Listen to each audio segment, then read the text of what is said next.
ಅದ್ ಎಷ್ಟು ಡಾಕ್ಟರ್ಗಳಿಗೆ ತೋರ್ಸಿದ್ದಾಯ್ತೋ ವಾಂತಿ ಮಾತ್ರ ನಿಲ್ಲಿಲ್ಲ. ನೀನ್ ವಾಂತಿ ನಿಲ್ಸೋ ಡಾಕ್ಟರ್ ಯಾರು ಹುಟ್ಟ ಇಲ್ಲ ಅನ್ಸುತ್ತೆ. ಅವನನ್ನ ನೋಡ್ತಿದ್ರೆ ನನ್ ಪಿತ್ತ ನೆತ್ತಿಗೆ ಇರುತ್ತೆ.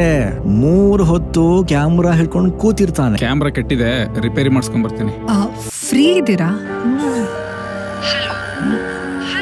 Hello hello. ಪಾಪ ಅವನು ನಿನ್ ಸವಾಸ ಮಾಡಿ ಅವನೇ ವಾಂತಿ ಮಾಡ್ಕೊಂತಿದ್ದಾನೆ. ನಾನ್ ಬರಲ್ಲಪ್ಪ. ಅವನ ಕರಿಯೇ.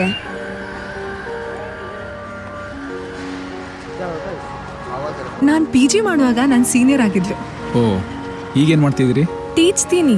ಈಗ ಬರೀ ಟೀಚ್ಬಾರ್ದಂತೆ, PhD ಮಾಡ್ಕೊಂಡು ಟೀಚ್ಬೇಕಂತೆ. ಅದೇನೋ ಮಾಸ್ಟರ್ಬೇಷನ್ ಮಾಡ್ಕೊಳ್ದೆ ಇದ್ರೆ ಆಗೋದೇ ಇಲ್ಲ ಅನ್ನಕ್ಕೆ. ಅದಕ್ಕೆ ಮಾಡ್ಕೊಂಡೇ ಬಿಡೋಣ ಅಂತ ಅನ್ಕೊಂಡಿದೀನಿ. ಏನಂತೀಯ? ಏನಾಯ್ತು ಇವರಿಗೆ? ಯಾರಿವರು? ಸೊ ನೀವು ಪ್ರೊಫೆಷನಲ್ ಫೋಟೋಗ್ರಾಫರ್? ಹೌದಾ, ಹಾಗನ್ನಿಸ್ತಿದೆ ನಿಮ್ಗೆ? ನಿಮ್ ಕುತ್ತಿಗೆಯಲ್ಲಿರೋ ಕ್ಯಾಮ್ರಾ ಹೇಳ್ತಿದೆ. ಎಷ್ಟು ಫೀಸು? ಈಗ ಸದ್ಯಕ್ಕೆ 70,000.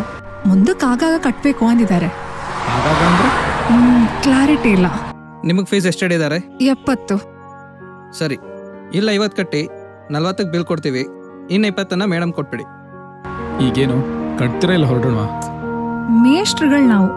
ಈ ತರ ಅನ್ಎಥಿಕಲ್ ವೇನಲ್ಲಿ ದುಡ್ಡು ಕಟ್ಟಿ ಓದಿ ಡಾಕ್ಟರೇಟ್ ತಗೊಂಡ್ರೆ ನಿಮಗ್ ಬೇಜಾರಾಗತ್ತಾ?